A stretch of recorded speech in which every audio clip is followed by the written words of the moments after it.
श्री राम को जब उनके पिता दशरथ राजपाट सौंपने वाले थे, तभी उनकी दूसरी पत्नी केकई को उनकी दासी मंथरा ने खूब भड़काया। मंथरा ने कहा कि राजा तो आपके बेटे भरत को बनना चाहिए।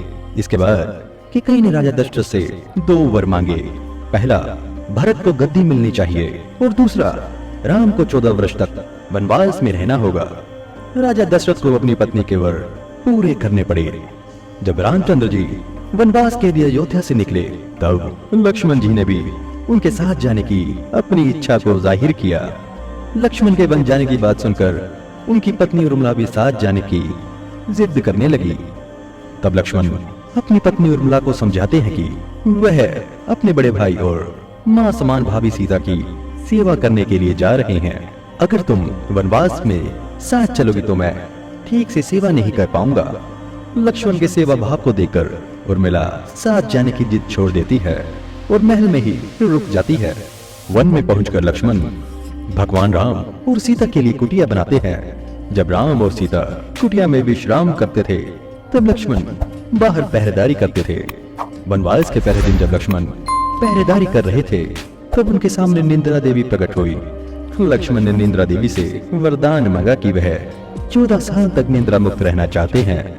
निंद्रा देवी ने कहा कि तुम्हारे हिस्से की नींद किसी और को लेनी होगी।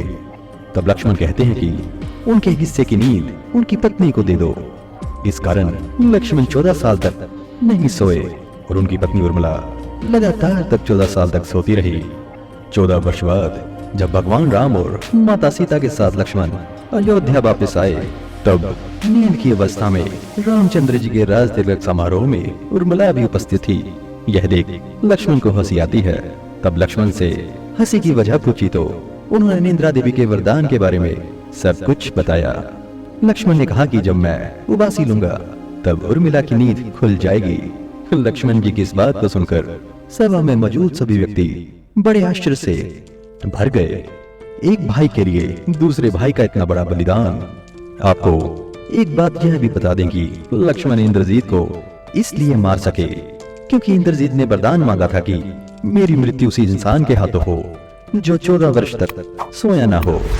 तो मेरे दोस्त, हमें सीखने को मिलता है कि हमें अपने भाई से निस्वार्थ भाव से प्रेम करना चाहिए। दोनों में प्रेम इतना मजबूत होना चाहिए कि कोई भी संकट इस प्रेम के जोड़ को तोड़ न सके। तो आपको ये छोटा समझदार किस्सा कैसे लगा, हमें कमेंट में जरूर बताना।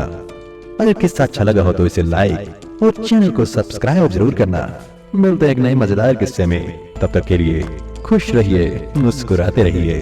धन्यवाद।